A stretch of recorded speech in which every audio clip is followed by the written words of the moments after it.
কৃষ্ণ আজকে শ্রীমদ্ভগবতের চতুর্থ স্কন্ধে ৩০০টি অধ্যায় পরিচিতাদের কার্যকলাপ শুরু করছি। কিন্তু তার আগে বলে দিই যে পূর্বে যে অধ্যায়টি ছিল সেখানে আমরা স্বপ্ন কেন দেখি, আমাদের জীবনটা মৃত্যুর পরে কী কীভাবে কোন কোন লোকে যায়, কী কী হয়, এই সমস্ত যে বিজ্ঞান, এই সমস্ত কিছু ব্যাখ্যা করেছিলেন নারদমুনি রাজা প্রাচীন ভবিষ্যৎকে। সেটি গতকাল যে অধ্যায়টি পড়িয়েছিলাম নারদ ও রাজা প্রাচীন বহির কথোপকথন, সেখানে পুঙ্খানুপুঙ্খভাবে বিশ্লেষণ করা আছে। অধ্যায়টি একটু দীর্ঘ আছে, কারণ এখানে জীবনের ব্যাপারে আলোচনা করা হয়েছে, তো তাই অধ্যায়টি একটু দীর্ঘ। এখানে রাজা প্রাচীন ভবিষ্যৎ হচ্ছে আমাদেরই মতো একজন মানুষ, যে কিনা অজ্ঞ, সে জানে না আমরা স্বপ্ন কেন দেখি, আমাদের জীবন কী করে চলে। তারপর সে জিজ্ঞেস করে রাজা পুরঞ্জন কে ছিলেন, তার কথা কেন বলছেন। নারদমুনি বোঝায় রাজা পুরঞ্জন হচ্ছে রূপক, সে হচ্ছে একটা দেহ, আর তার বিভিন্ন রকম দ্বার হচ্ছে আমাদের মুখের যে 9টি দ্বার, দেহের যে 9টি দ্বার আছে, 2টি চক্ষু, 2টি কর্ণ, 2টি নাসিকা, মুখ, পাউ, উপস্থ। তো এইভাবে নারদমুনি তাকে বিভিন্ন জীবনের কার্যকলাপ ব্যাখ্যা করলেন। আমি আপনাদের অনুরোধ করবো আগের দিনের চ্যাপ্টারটি অবশ্যই পড়ুন, ওটা খুব দীর্ঘ চ্যাপ্টার ঠিকই, এবং শেষের দিকে আপনি অনেকটাই বেশ ভালো জ্ঞান পাবেন, তাই ওটাকে আগে ফলো করুন। আজকে আমি পড়াবো আপনাদের প্রচেতাদের কার্যকলাপ। আপনারা নিশ্চয়ই যদি এটাকে রেগুলার দেখে থাকেন তাহলে জেনে থাকবেন যে প্রচেতারা হচ্ছেন তারা যে রাজার প্রাচীন বহিষ্যতের পুত্র, এবং তারা ভগবান শিবের দ্বারা দীক্ষাপ্রাপ্ত হয়েছিলেন, এবং ভগবান শিব তাদেরকে রুদ্রগীত কীর্তনে শিখিয়েছিলেন যে কীভাবে ভগবান বিষ্ণু আরাধনা করতে হয়। রুদ্রগীত কীর্তন যে অধ্যায়টি, সেটাও আমি ইতিমধ্যে আপনাদের ব্যাখ্যা করেছি। এবার বিদুর মৈত্রেয়কে জিজ্ঞাসা করবে সেই প্রাচীন প্রচেতারা তারা এরপরে কী করেছিল, ভগবান শিবের থেকে শিক্ষা নিয়ে তারা কী করেছিল, সেটাই এই অধ্যায়ে আজকে বলা হবে। বিদুর মৈত্রেয়কে জিজ্ঞাসা করলেন, হে ব্রাহ্মণ, পূর্বে আপনি প্রাচীন বহ্নির পুত্রদের কথা বর্ণনা করে বলেছিলেন যে তারা রুদ্রগীত নামক স্তোত্রের দ্বারা পরমেশ্বর ভগবানের সন্তুষ্টি বিধান করেছিলেন। এইভাবে তারা কী লাভ করেছিলেন? হে বার্হস্পত্য অর্থাৎ বৃহস্পতির শিষ্য, রাজা বহিষ্যতের প্রচেতা নামক পুত্রগণ ভগবানের প্রিয় পার্শ্বদ এবং মূর্তিদাতা মহাদেবের সাক্ষাৎ লাভ করার পর কী লাভ করেছিলেন? নিশ্চিতভাবে তারা চিৎ জগতে উন্নীত হয়েছিলেন, কিন্তু তাছাড়া এই জড়জগতে, এই জীবনে অথবা পরবর্তী জীবনে তারা কী ফলপ্রাপ্ত হয়েছিলেন?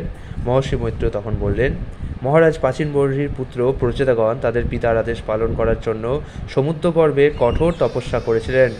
দেবাদিদেব মহাদেব প্রদত্ত মন্ত্র জপের দ্বারা তারা পরমেশ্বর ভগবান শ্রীবিষ্ণুর প্রসন্নতা বিধান করতে সক্ষম হন। তারা 10,000 বছর ধরে কঠোর তপস্যা করেছিলেন। তখন পরমেশ্বর ভগবান তাদের পুরস্কৃত করার জন্য তার অত্যন্ত মনোহর রূপে তাদের সম্মুখে আবির্ভূত হয়েছিলেন। তার ফলে প্রচেতাদের তপক্লেশ প্রশমিত হয়েছিল, এবং তারা তাদের তপস্যা সার্থক হয়েছে বলে মনে করেছিলেন।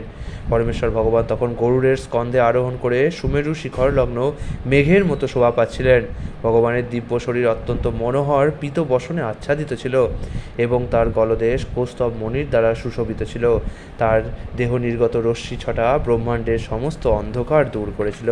ভগবানের মুখমণ্ডল অত্যন্ত সুন্দর, তার মস্তক অতি উজ্জ্বল মুকুট এবং স্বর্ণ অলঙ্কারে বিভূষিত ছিল। তার মুকুটটি উজ্জ্বল জ্যোতি বিস্তার করছিল, এবং অত্যন্ত সুন্দরভাবে তার মস্তকে শোভা পাচ্ছিল। তাতে তার 8 হাতে 8 প্রকার অস্ত্র। তিনি দেববৃন্দ, মুনিগণ এবং অন্যান্য পার্শ্বদের দ্বারা পরিবৃপ্ত অবস্থায় ছিলেন। তারা সকলেই তার সেবায় রত ছিল। ভগবানের বাহন গরুড় তার পক্ষধ্বনির দ্বারা বৈদিক মন্ত্র উচ্চারণ করে ভগবানের মহিমা কীর্তন করছিলেন। গরুড়কে তখন ঠিক কিন্নরের মতো বলে মনে হচ্ছিল। ভগবানের গলদেশের বর্ণমালা তার জানু পর্যন্ত প্রলম্বিত ছিল। মালার দ্বারা শোভিত তার 8টি বলিষ্ঠ ও আয়ত বাহু লক্ষ্মী দেবীর সৌন্দর্যকে স্পর্ধা করছিল। করুণায়ত দৃষ্টির দ্বারা অবলোকন করে ভগবান তার অত্যন্ত শরণাগত মহারাজ প্রাচীন বহ্নির পুত্রদের জলদগম্ভীর স্বরে সম্বোধন করে বলতে লাগলেন। পরমেশ্বর ভগবান বললেন, হে রাজপুত্রগণ, আমি তোমাদের পরস্পরের সৌহার্দ্য দর্শন করে অত্যন্ত প্রসন্ন হয়েছি। তোমরা সকলেই একই ধর্ম, ভগবত ভক্তিতে নিযুক্ত। তোমাদের সৌহার্দ্য দর্শন করে আমি এত প্রসন্ন হয়েছি যে আমি তোমাদের সর্বাঙ্গীন কামনা করি। এখন তোমরা আমার কাছে বর প্রার্থনা করো। যারা প্রতিদিন সন্ধ্যাকালে তোমাদের স্মরণ করবে, তারা তাদের ভ্রাতাদের প্রতি এবং সমস্ত জীবেদের প্রতি সৌহার্দ্যপরায়ণ হবে। যারা একাগ্রচিত্তে সকালে এবং সন্ধ্যায় রুদ্রগীতের দ্বারা আমার স্তব করবে, আমি তাদের অভিলষিত বর প্রদান করি। এইভাবে তাদের সমস্ত বাসনা পূর্ণ হবে এবং তারা সদ্বুদ্ধি লাভ করতে পারবে। যেহেতু তোমরা আনন্দিত চিত্তে তোমাদের পিতার আদেশ শিরোধার্য করেছ এবং নিষ্ঠা সহকারে তা অনুষ্ঠান করেছ, তাই তোমাদের মনোহর কীর্তি সারা জগতে পরিব্যাপ্ত হবে। তোমাদের একটি অতি উত্তম পুত্র হবে, যার গুণ ব্রহ্মার থেকে কোনো অংশে ন্যূন হবে না। অতএব সেই পুত্র সারা ব্রহ্মাণ্ডে বিশেষভাবে খ্যাতি লাভ করবে এবং তার পুত্র ও পৌত্রেরা ত্রিভুবন পূর্ণ করবে। হে রাজা প্রাচীন বৈশ্যতের পুত্রগণ, প্রশ্নচা নামক অপ্সরা কণ্ডু ঋষির সহযোগে একটি কমল নয়না কন্যা লাভ করে। তাকে বনের বৃক্ষদের তত্ত্বাবধানে রেখে স্বর্গলোকে ফিরে যান। তারপর বৃক্ষের তত্ত্বাবধানে পরিত্যক্ত শিশুটি যখন ক্ষুধায় কাতর হয়ে ক্রন্দন করতে শুরু করেছিল, তখন বনের রাজা অর্থাৎ চন্দ্রলোকের রাজা সদয় হয়ে তার তর্জনী শিশুটির মুখের মধ্যে স্থাপন করে অমৃত বর্ষণ করেছিলেন। এইভাবে শিশুটি চন্দ্রদেবের কৃপায় প্রতিপালিত হয়েছিল। যেহেতু তোমরা সকলে আমার অত্যন্ত অনুগত, তাই আমি তোমাদের আদেশ দিচ্ছি, তোমরা এখনই সেই অত্যন্ত গুণবতী এবং অপূর্ব সুন্দরী কন্যাটিকে বিবাহ করো এবং তোমার পিতার আদেশ অনুসারে তার থেকে প্রজা সৃষ্টি করো। তোমরা সমস্ত ভাইয়েরা সকলেই ভগবত ভক্ত এবং পিতার আজ্ঞাকারী পুত্র হওয়ার ফলে সমশীল। তেমনি সেই কন্যাটিও তোমাদের সকলের প্রতি চিত্ত সমর্পণ করার ফলে ধর্মে ও চরিত্রে তোমাদেরই অনুরূপ। সেই সুমধ্যমা সুন্দরীকে তোমাদের পত্নী রূপে গ্রহণ করো। ভগবান তখন প্রচেতাদের আশীর্বাদ করে বলেছিলেন, হে রাজপুত্রগণ, আমার কৃপায় তোমরা দিব্য সহস্র সহস্র বর্ষ অপ্রতিহত প্রভাব সম্পন্ন হয়ে পার্থিব ও দিব্য ভোগসমূহ উপভোগ করতে পারবে। তারপর আমার প্রতি অবিচলিত ভক্তির প্রভাবে তোমরা সমস্ত জড়কলুষ থেকে মুক্ত হবে। তখন তথাকথিত স্বর্গীয় এবং নারকীয় সমস্ত জড়সুখের প্রতি সম্পূর্ণরূপে অনাসক্ত হয়ে তোমরা আমার ধামে ফিরে আসবে। যারা ভগবত ভক্তির শুভ কর্মে যুক্ত হয়েছেন তারা নিশ্চিতভাবে জানেন যে সমস্ত কর্মের পরম ভোক্তা হচ্ছেন পরমেশ্বর ভগবান। তাই এই প্রকার ব্যক্তি যখনই কোনো কার্য করেন, তখন সেই কর্মের ফল তিনি ভগবানকে অর্পণ করেন। তার সমস্ত জীবন তিনি ভগবানের কথা আলোচনা করে অতিবাহিত করেন। এই প্রকার ব্যক্তি গৃহস্থ আশ্রমে থাকলেও গৃহ তার বন্ধনের কারণ হয় না। সর্বদা ভগবত ভক্তিতে যুক্ত হওয়ার ফলে ভগবত ভক্ত তার সমস্ত কার্যকলাপে নবনবায়মান আনন্দ অনুভব করেন। সর্বজ্ঞ পরমেশ্বর ভগবান ভক্তের হৃদয়ে থেকে তার জন্য সব কিছুই নবনবায়মান করে তোলেন। পরম তত্ত্ববেত্তা পুরুষেরা এই অবস্থাকে ব্রহ্মভূত বলেন। এই ব্রহ্মভূত স্তরে মানুষ কখনো মোহাচ্ছন্ন হন না। তিনি কোনো কিছুর জন্য অনর্থক শোক করেন না অথবা হর্ষিত হন না। এটি হচ্ছে ব্রহ্মভূত স্তরে অধিষ্ঠিত হওয়ার ফল। মহর্ষি মৈত্রেয় বললেন, ভগবান এইভাবে বললে প্রচেতাগণ তার প্রার্থনা করতে শুরু করেছিলেন। ভগবান হচ্ছেন জীবনের সমস্ত সিদ্ধি প্রদানকারী এবং পরম মঙ্গল প্রদাতা। তিনি সকলের পরম বন্ধু, কিন্তু যিনি ভক্তের দুঃখ দুর্দশা দূর করেন। তিনি আনন্দে গদগদ স্বরে পৌঁছে তারা তাদের প্রার্থনা নিবেদন করতে শুরু করেছিলেন। ভগবানের সাক্ষাৎ দর্শন লাভের ফলে তারা প্রবৃত্ত হয়েছিলেন। প্রচেতাগণ ভগবানকে বললেন, হে ভগবান, আপনি সমস্ত ক্লেশের বিনাশকর্তা। আপনার উদার গুণ এবং নাম সর্বমঙ্গল প্রদানকারী বলে নিরূপিত হয়েছে। আপনি মন ও বাক্যের থেকেও দ্রুতগতিতে গমন করতে পারেন। আপনি প্রাকৃত ইন্দ্রিয়ের অগোচর, তাই আমরা আপনাকে বারবার আমাদের প্রণতি নিবেদন করি। হে ভগবান, আমরা আপনাকে আমাদের প্রণতি নিবেদন করি। মন যখন আপনাতে স্থির হয়, তখন এই জড়জগৎ যার জড়সুখ ভোগের দ্বৈতভাব সমন্বিত স্থান, তা অর্থহীন বলে মনে হয়। আপনার চিন্ময় রূপ দিব্য আনন্দময়, তাই আমরা আপনাকে আমাদের শ্রদ্ধা নিবেদন করি। এই জগতের সৃষ্টি, পালন এবং বিনাশের জন্য আপনি ব্রহ্মা, বিষ্ণু এবং শিব রূপে আবির্ভূত হন।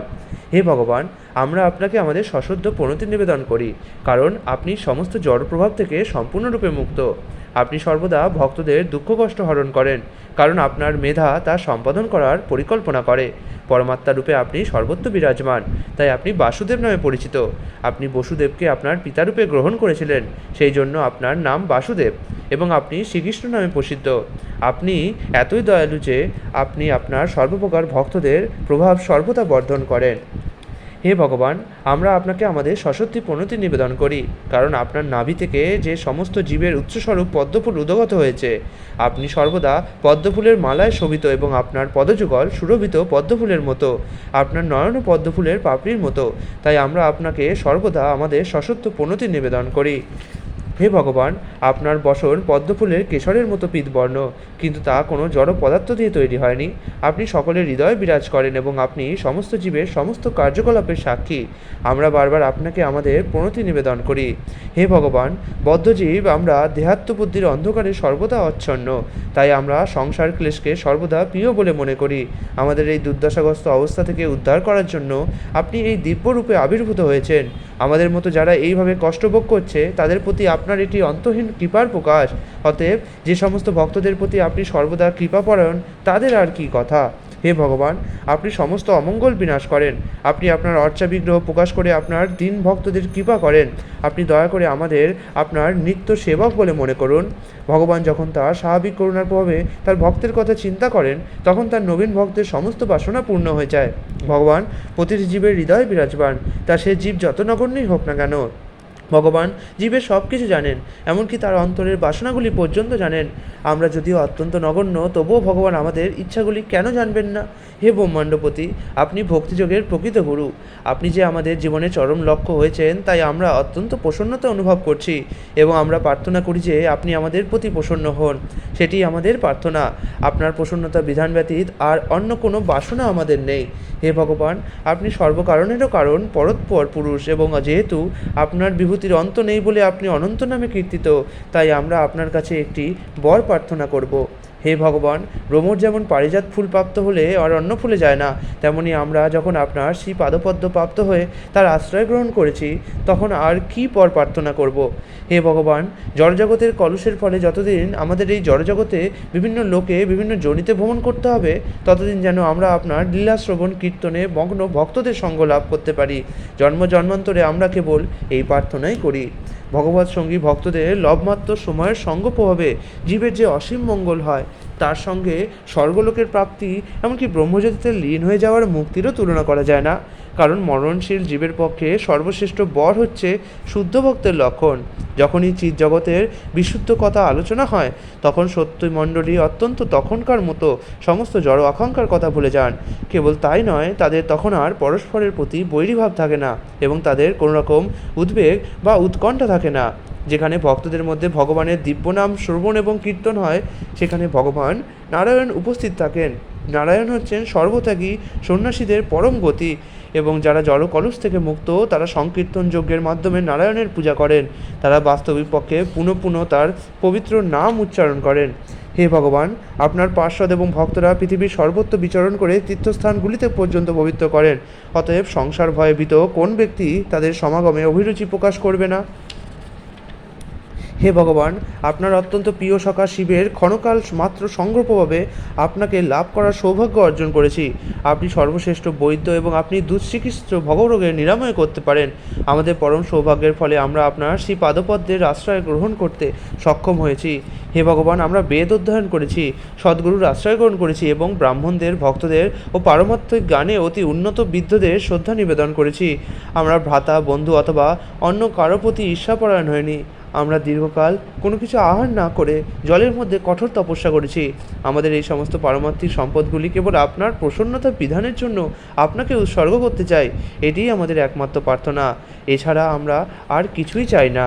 হে ভগবান, তপস্যা এবং জ্ঞানের দ্বারা বিশুদ্ধচিত্ত যোগীগণ, এমনকি মনু, ব্রহ্মা, শিবাদি মহাপুরুষগণও আপনার মহিমা এবং শক্তি পূর্ণরূপে উপলব্ধি করতে পারেন না, কিন্তু তা সত্ত্বেও তারা যথাসাধ্য আপনার স্তব করছেন। এই সমস্ত মহাপুরুষদের থেকে অনেক নিকৃষ্ট হলেও আমরা আমাদের সামর্থ্য অনুসারে আপনার স্তব করছি। হে ভগবান, কেউই আপনার শত্রু নয় অথবা মিত্র নয়, তাই আপনি সকলের প্রতি সমদর্শী। আপনি পাপকর্মের দ্বারা কখনো কলুষিত হতে পারেন না এবং আপনার চিন্ময় রূপ জড়া প্রকৃতির অতীত। আপনি পরমেশ্বর ভগবান, কারণ আপনি সর্বব্যাপ্ত, তাই আপনি বাসুদেব নামে পরিচিত। আমরা আপনাকে আমাদের সশ্রদ্ধ প্রণতি নিবেদন করি। মহর্ষি মৈত্রেয় বললেন, হে বিদুর, শরণাগত বৎসল ভগবান প্রচেতাদের দ্বারা এইভাবে বন্দিত হয়ে পূজিত হয়ে বলেছিলেন, তোমরা যা প্রার্থনা করছো তা পূর্ণ হবে। তারপর সেই অকুণ্ঠ প্রভাব ভগবান সেখান থেকে প্রস্থান করেছিলেন। প্রচেতারা যখন ভগবান থেকে বিচ্ছিন্ন হতে চাননি, কারণ তাদের চক্ষু তখনও তার দর্শনে অতৃপ্ত ছিল। তারপর প্রচেতারা সিন্ধু শরীর থেকে বেরিয়ে এসে দেখলেন যে সমস্ত বৃক্ষগুলি অত্যন্ত উন্নত হয়ে যেন স্বর্গলোকে যাওয়ার পথ রোধ করতে উদ্যত হয়েছে এবং সেই বৃক্ষাদির দ্বারা মহিমণ্ডল আচ্ছন্ন হয়ে রয়েছে। তখন প্রচেতারা অত্যন্ত ক্রুদ্ধ হয়েছিলেন। হে রাজন, প্রলয়কারে রুদ্র যেভাবে তার মুখ থেকে অগ্নি নির্গমন করেন, প্রচেতারাও তেমন মহিমণ্ডলকে সম্পূর্ণরূপে তরুলতা শূন্য করবার উদ্দেশ্যে ক্রোধ ভরে তাদের মুখ থেকে অগ্নি এবং বায়ু নির্গমন করতে লাগলেন। পৃথিবীর সমস্ত বৃক্ষ ভস্মসাৎ হচ্ছে দেখে পিতামহ ব্রহ্মা তৎক্ষণাৎ সেখানে এসে যুক্তিযুক্ত বাক্যের দ্বারা রাজা বহিষ্মানের পুত্রদের শান্ত করেছিলেন। সেই বৃক্ষদের মধ্যে যেগুলি অবশিষ্ট ছিল তারা ভীত হয়ে ব্রহ্মার উপদেশে তাদের কন্যাটিকে প্রচেতাদের সমর্পণ করেছিল। ব্রহ্মার আদেশে প্রচেতারা কন্যাটিকে বিবাহ করেছিলেন।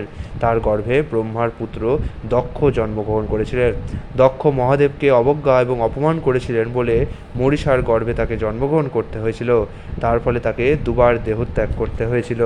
তার পূর্বদেহ বিনষ্ট হয়েছিল, কিন্তু তিনি সেই দক্ষই চাক্ষুষ মন্বন্তরে ভগবানের ইচ্ছার দ্বারা অনুপ্রাণিত হয়ে তার অভিলষিত প্রজা সৃষ্টি করেছিলেন। দক্ষ তার জন্মের পর তার দেহের জ্যোতির দ্বারা অন্য সমস্ত তেজস্বীদের তেজ আচ্ছাদিত করেছিলেন। সকাম কর্ম অনুষ্ঠানে অত্যন্ত দক্ষ হওয়ার ফলে তাকে দক্ষ বলা হতো। ব্রহ্মা তাই তাকে প্রজা সৃষ্টি ও রক্ষণ কার্যে নিযুক্ত করেছিলেন। পরে দক্ষ অন্যান্য প্রজাপতিদেরও প্রজা সৃষ্টি এবং রক্ষণ কার্যে নিযুক্ত করেছিলেন। ইতি শ্রীমদ্ভাগবতের চতুর্থ স্কন্ধের প্রচেতাদের কার্যকলাপ নামক 63 অধ্যায়ের ভক্তিবেদান্ত অনুবাদ সম্পূর্ণ হল। হরে কৃষ্ণ।